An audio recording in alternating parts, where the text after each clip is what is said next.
এরশাদ সরকারকে কিন্তু মানুষ কিন্তু সেভাবে স্বতঃস্ফূর্তভাবে ভোট দেয় নাই। একটা যে বিশাল একটা ভোট 50টা 60টা 80টা একটা সুষ্ঠু নির্বাচনে সেই পরিস্থিতি তৈরি হয় নাই, কারণ মানুষ ভুলে নাই। মূলত আসলে দেশ তো চালাবে রাজনীতিবিদরাই এবং রাজনৈতিক দলই দেশ চালাবে।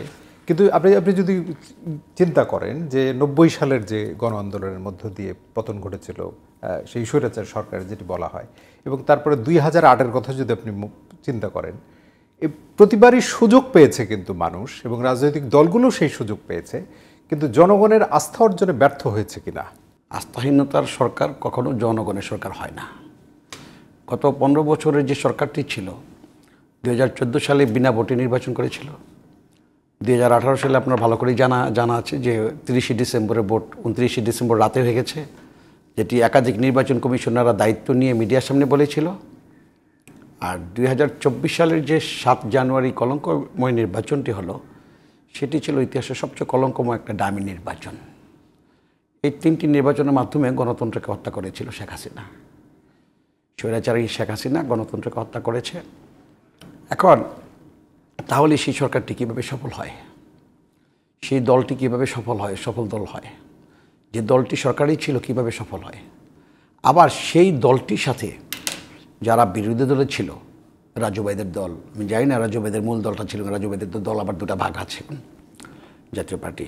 তবে জাতীয় পার্টি হোসেন মোহাম্মদ এরশাদ জীবদ্দশায় বলে গেছিলেন যে আমাকে শেখ হাসিনা বা বিএনপি স্বৈরাচার বলে, শেখ হাসিনা তো মহাস্বৈরাচার, এটা আবার তিনি বলে গেছিলেন, পত্রপত্রিকাতে আসছে।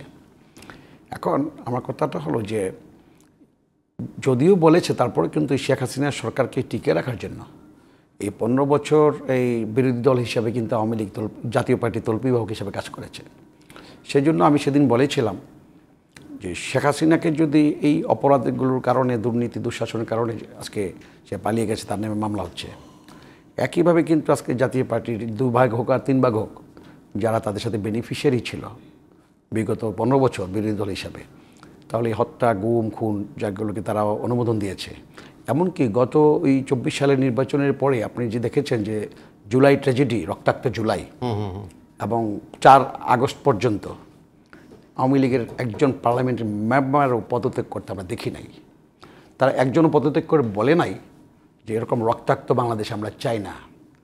আবু সাইদ, মীর মুগ্ধ সহ যাদেরকে গুলি করা হচ্ছে, এই হত্যার এই গুলির মাধ্যমে আমরা পার্লামেন্টে চাই না, আমরা এই সরকারকে চাই না। একটা সরকারের একজন সদস্য পদত্যাগ করে নাই, মন্ত্রী পরিষদের, পার্লামেন্টের একজন মেম্বারও পদত্যাগ করে নাই। এমনকি জাতীয় পার্টি যে একটা বিরোধী দল ছিল, গৃহপালিত 7 জনের জন্য 11 জন, তারাও সংসদ থেকে বেরিয়ে আসে নাই, তারা পালিয়ে যেতে বাধ্য হয়েছে।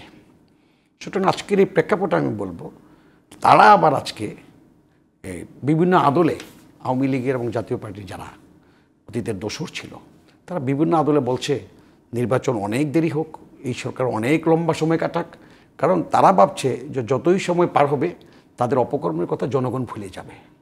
কিন্তু দেশের জনগণ কিন্তু নস্টালজিক, স্মৃতিচারণ।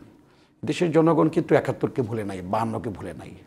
দেশের মানুষ কিন্তু 90 সালকেও ভুলে নাই, এবং 90 সালকে ভুলে নাই বলেই এই 90 সালে যে স্বৈরাচার ছিল, পতিত স্বৈরাচার এরশাদ সাহেবের দল, রাজুভাই এত কষ্ট পেতে পারে, উনি কোনো দল থেকে বেনিফিট পায় নাই, ভালো ছাত্রনেতা ছিলেন, আমি দায়িত্ব নিয়ে বলছি, সেই এরশাদ সরকারকে কিন্তু মানুষ কিন্তু সেভাবে স্বতঃস্ফূর্তভাবে ভোট দেয় নাই। একটা যে বিশাল একটা ভোট 50টা 60টা 80টা একটা সুষ্ঠু নির্বাচনে সেই পরিস্থিতি তৈরি হয় নাই, কারণ মানুষ ভুলে নাই তাদের শাসনটা।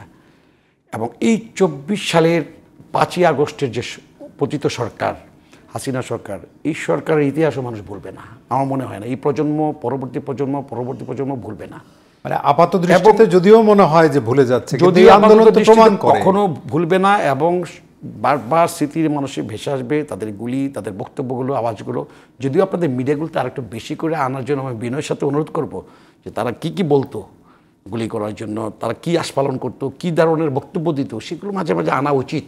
তাদের দুর্নীতি দুঃশাসনের চিত্রগুলো তুলে ধরা উচিত মিডিয়াগুলোতে, আমি মনে করি। শুধু আপনার জিটিভি না, একদম অনেক সেন্সিটিভ ইস্যু কিন্তু এখন প্রকাশিত হচ্ছে, হওয়া উচিত আমি মনে করি।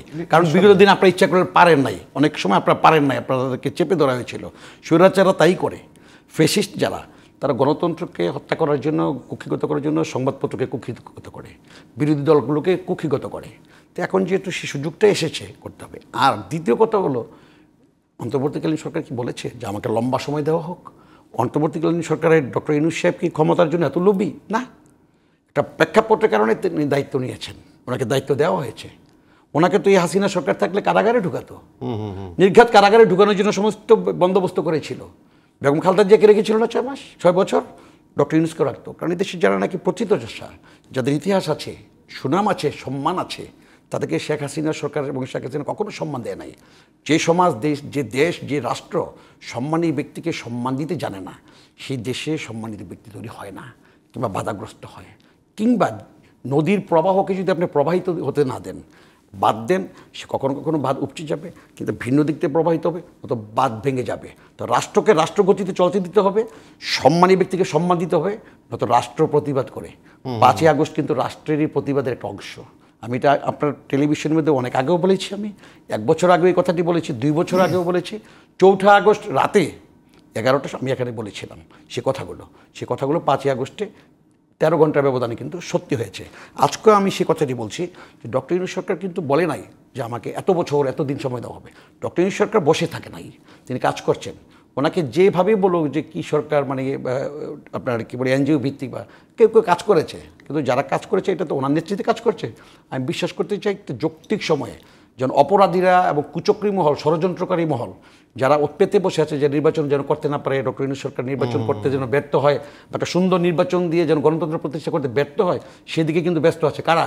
যারা মাত্র পতিত, আওয়ামী লীগ এবং জাতীয় পার্টি, যারা মাত্র 6 মাসের ব্যবধানে হারিয়ে গেছে। তো তারা চাইবে না, আমরা একটু রাজু ভাই, তারা চাইবে না। সেজন্য আমি বলবো তাহলে আমরা কি চাই? আমরা না শুধু বিএনপি না, শুধু সেদেশ জনগণ যারা 15 বছর 3.5 কোটি তরুণ ভোটার ভোট থেকে বঞ্চিত, জনগণ ভোট দেওয়া থেকে বঞ্চিত, রাজনৈতিক দলগুলো ভোট দেওয়া থেকে, ভোট করা থেকে বঞ্চিত, সকলেই চাচ্ছে একটা সুন্দর সময় নির্বাচন দেওয়ার জন্য। ডক্টর ইউনূস সাহেবের সরকারও সেটাই চাচ্ছে, এবং সুন্দর সময় নিশ্চয়ই আমরা বিশ্বাস করি, আমি এখানে বিশ্বাস করি একজন দলের কর্মী হিসাবে, যে ডক্টর ইউনূস সাহেব একটা যৌক্তিক একটা সুন্দর সময় তিনিও নির্বাচনটা দিবেন, যেন ষড়যন্ত্রকারীরা সুযোগ না পায়।